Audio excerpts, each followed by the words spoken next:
배당금 수익과 이자 수익은 두 번째 얘기죠. 이제 이게 갖고 있으면 뭐라 그랬어요? 주식을 갖고 있으면 배당금을 받을 거고 채권을 갖고 있으면 이자를 받을 거야. 근데 이제 회계처리 어떻게 할 거냐? 주식을 받으면 배당금 받으면 배당금 수익 이렇게 하시면 돼요. 봅시다. 보통주나 우선주 등의 주식은 일반적인 표준이 되는 걸 그냥 보통주 이렇게 하고 그 보통주에 비해서 특별한 무슨 우선권이 존재하는 것을 우선주라고 합니다.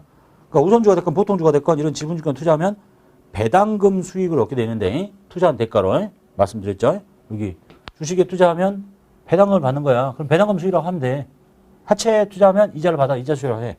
자, 배당금을 얻을 수 있고 사채나 국공채, 국가나 공기업이 발행한 채권 이런 채무증권 투자하면 이자를 받게 되는데 첫 번째가 현금 배당의 경우에 배당금을 받을 권리와 금액이 확정되는 시점에 배당금 수익을 하세요. 자, 배당에는요. 현금으로 받는 배당이 있고 그냥 현찰 주는 거야. 아니고 주식으로 주는 배당이 있어요. 내가 저 회사 삼성전자에 투자했더니 장사가 잘 돼가지고 뭐 한 주 갖고 있는 사람당 1,000원씩 돈을 준다. 현금 배당을 받았어. 그러면 나한테 현금이 들어오는 거잖아요. 현금 1,000원 그리고 배당금 수익이라고 하시면 돼요. 이렇게 수익이에요. 영업활동 아니지. 영업 외 수익이야. 그 다음에 그럼 주식 배당을 받았다고요? 한 주 갖고 있는 사람, 10주 갖고 있는 사람당 한 주씩 주식을 더 주는 거야. 이거는 회계처리 대상이 아닙니다. 이건 뭐하고 똑같냐면요. 이렇게 주식을 4주 갖고 있는 회사가 있어요. 한 주 이렇게. 근데 한 주 갖고 있는 사람당 한 주씩 더 줘봐. 그러면 없는 것을 뜯어주는 게 아니라 이 피자 조각을 이렇게 쪼개는 거하고 똑같아요. 그러니까 이런 거지. 피자를 한 판을 샀어요. 애들이 한 조각씩 먹을래? 2조각씩 먹을래? 이렇게 하니까 한 조각씩 먹겠다 그러면 이렇게 쪼개주면 되는 거잖아. 근데 2조각씩 달래요. 그럼 이렇게 쪼개주면 되지. 예? 그러니까 회계처리 대상이 아닌 거예요. 판을 더 잘게 작은 주식수로 더 많은 주식수로 쪼개는 것에 불과한 거니까.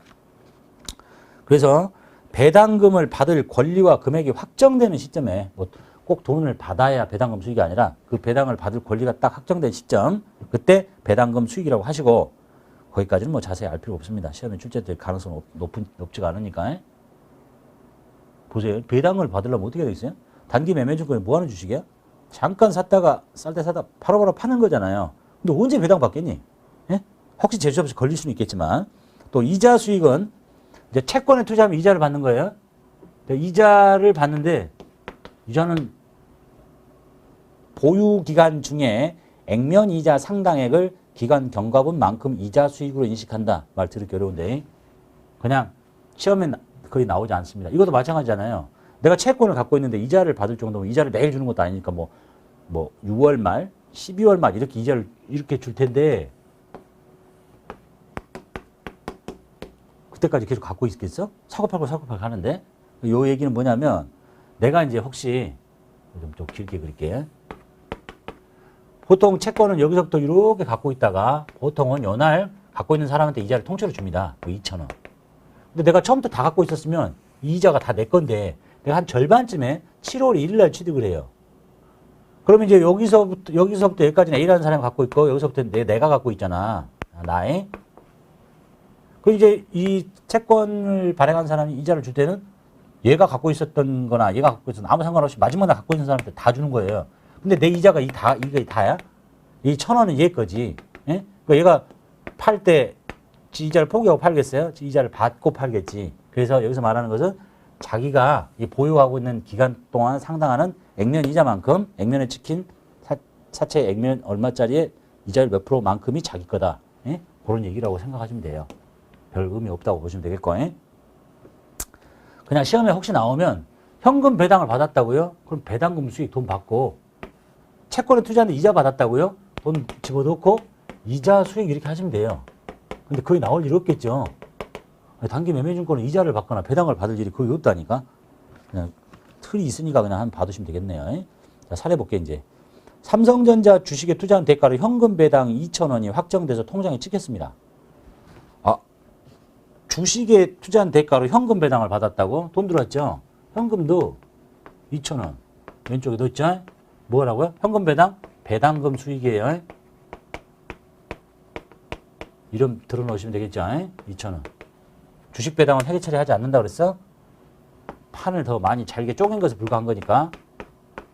그 다음에 LG전자 사채에 투자한 대가로 이자 8,000원이 보통예금 통장에 입금됐대요. 보통예금 통장에 지금 집어넣으면 되죠. 2,000원. 그리고 뭐라고 그래? 이자 수익. 그냥 사례를 만들어 본 것 뿐입니다. 거의 출제될 가능성 없습니다. 현실성이 없으니까. 그 다음에 세 번째가 후속 측정. 여기 앞에 써 있는 표현은요, 뭐 최초 인식과 측정, 그 다음 후속 측정은 일반 기업 회계 기준에 있는 표현이에요. 옛날 표현은 취득 원가를 결정하는 방법, 그 다음에 기말 평가 이런 얘기 똑같다고 보시면 되겠네요. 자, 단기 매매증권을 취득해서 결산이 현재 보유하고 있다면 이를 공정가치로 평가해야 됩니다. 내가 지금 처음에 샀을 때 삼성전자의 주식을 100만 원 주고 샀어요. 장부에 이렇게 잡혀 있겠잖아요, 이제. 그런데 이것이 쭉 가치가 이렇게 시간이 지나면서 오르락, 내리락, 오르락, 내리락 이렇게 하고 있겠죠. 그러다 딱 12월 말에 결산일자에 걸려. 보고의 종료 이날이라면 요 날의 가치가 100원짜리가, 100만 원짜리가 120만 원으로 튀어요. 이럴 수도 있고 80으로 떨어질 수도 있지. 재수가 없으면. 그럼 이제 어떻게 할 거냐? 이거를 결산일 현재 보유하고 있는 게는 공정가치. 이게 지금 결산일의 공정가치잖아요. 요걸로 평가를 하래요. 이게 공정가치니까. 요걸로 평가를 하십시오. 그래서 공정가치의 변동분. 지금 100이 20으로 튀었으니까 20만 원만큼 플러스가 난 거죠. 요 변동분. 얘는 마이너스가 20만 원 난 거죠. 이 변동분을 단기 손익 항목으로 처리하세요. 그래서 요거 두 개 차이를 오른 것은 단기 매매증권 평가 이익이라고 하시고 떨어진 것은 단기 매매증권 평가 손실이라고 하시고 이렇게 하나는 수익 잡고 올라간 거는 하나는 비용 잡고 떨어진 거는 처리하시래요. 미실현 보유 손익이라고 하는 얘기는 자, 이 주식이 100에 샀는데 120으로 튀었죠. 튀었는데 실현된 건 아니잖아. 튀었을 때 12월 말에 팔아버렸으면 20만 원에 딱 실현이 생길 텐데 수익이 실현이 되는 건데 실현된 건 아니잖아. 그냥 갖고 있어서 늘어났다고만 아는 거지. 그래서 미실현 보유 손익이라고 합니다. 손익은 손실과 이익을 한꺼번에 부르는 표현이에요. 손익. 예?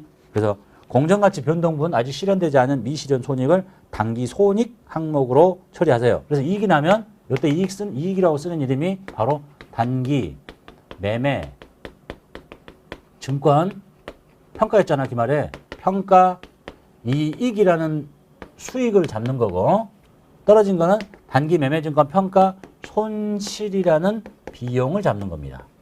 예? 그 말에 해야 될 일이네요. 자, 그 다음에 시장성 있는 유가증권은 시장 가격을 공정가치로 본다. 보통 주식은 시장에 다 돌아다니잖아요. 시장 가격은 보고기간 말 현재 종가로 한다. 우리 회사 보고기간 종료일이 12월 31일이면 12월 30일이 현재 주식시장에서 문 닫는 날의 가격을 시장 가격 공정가치로 보겠다라는 얘기입니다. 자, 거래 사례 보겠습니다. 자, 보유 중인 단기 매매증권의 장부 금액은 75래요. 말 잘 들어야 돼요. 장부 금액이 75라는 얘기는 뭔 말이야? 장부에 이미 75만 원 잡혀있다는 얘기입니다. 이미 사서. 갖고 있으니까 지금 가치가 오르는 것을 쫓아다닌다는 얘기지. 그래서 말이 없어도 짧게 쓸게요. 단기 매매증권 75만 원. 뭘 줬는지 모르겠지만 이미 자산이 이렇게 잡혀 있습니다. 그 전제를 말하는 거고. 자, 그런데 기말 공정가치가 80으로 튀었습니다. 자, 75인 자산이 80으로 올라갔기 때문에 지금 75는 장부에 이미 잡혀 있걸. 이걸 80으로 만들어야 돼. 그러니까 왼쪽에다가 단기 매매증권을 얼마를 넣어줘야 되겠어요? 80을 넣어? 75가 있는데 5만 원만 넣어야 돼. 이렇게. 이해됐죠? 여기다 80을 다 넣는 게 아니라니까. 이미 장부에 75가 있다는 얘기는 75를 언제 샀는지 모르겠지만 잡혀 있다니까 이렇게. 자, 5만 원 늘려요. 그럼 이게 만나서 80이 되는 거죠. 자, 그 다음에 이제 오른쪽에 제가 되어 있죠? 나한테 좋은 일이야, 나쁜 일이야? 좋은 일인지 뻔히 알죠? 여러분 뭐 주식 투자해봤으면 75에 샀는데 80으로 튀었다니까 5만 원 늘어난 거죠. 이쪽에 적어야 되겠죠? 이쪽에 뭐가 있어야겠어? 자산이 줄었어요? 자산 줄었잖아요. 준자산 없어. 부채가 늘었냐? 뭔 빚이 늘어? 이익이 생겼는데. 자본이 늘었냐? 아니라니까? 수익이 생겼잖아. 뭐 했는데? 단기, 매매, 증권, 뭐 해가지고? 기말에 평가를 해가지고 이익이 생겼습니다. 5만 원. 이렇게 하시는 거예요. 영업활동 관련 없는 거죠? 영업에 수익이 발생한 겁니다. 이렇게. 그 다음에 두 번째 거. 보유 중인 단기 매매증권의 장부 금액은 80이래요. 그러면 말이 없어도 여기에 이미 이렇게 잡혀 있는 거야. 장부 금액이 80 있다는 얘기는. 그런데 기말에 공정가치가 70으로 뚝 떨어졌네요. 자, 이 80일 잡혀 있는 것을 70으로 내려야 돼요. 만나서. 그러니까 잡혀 있는 10을 이렇게 제거시키면 단기 매매증권을 10만 원을 이렇게 제거시키면 여기 잡혀 있는 곳에서 10을 제거시켰기 때문에 70이 딱 남게 되는 거야. 이해되셨죠? 내려와 이제 없애버려. 그리고 나서 이쪽을 채워. 이쪽이 뭐예요? 자산이 증가했어요? 뭘 증가해? 감소했구만. 부채가 줄었냐? 무슨 부채?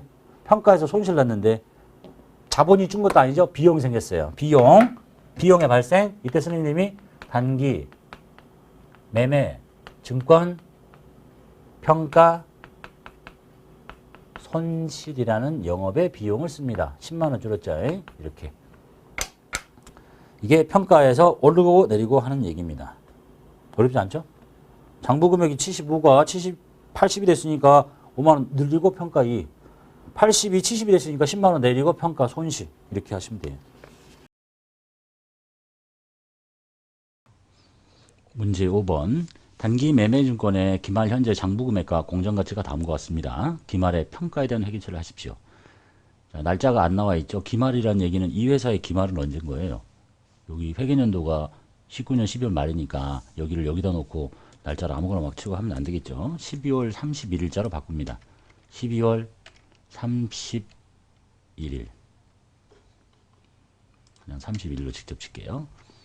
자, 그래서 장부에 1,500만 원 잡혀 있는데 공정가치가 1,600만 원 올랐으니까 100만 원만큼 자산이 증가한 거죠. 차변에 단기 매매증권을 100만 원 늘리고 그 벌어진 차이만큼을 단기 매매증권 평가이익이라고 합니다.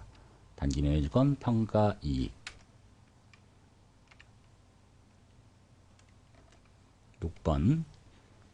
기말 현재 보유하고 있는 단기 매매증권의 평가액은 다음과 같습니다. 기말 평가하십시오. 장부에 420, 공정가치가 400으로 떨어졌어요. 20만 원만큼 단기 매매증권을 줄여줍니다.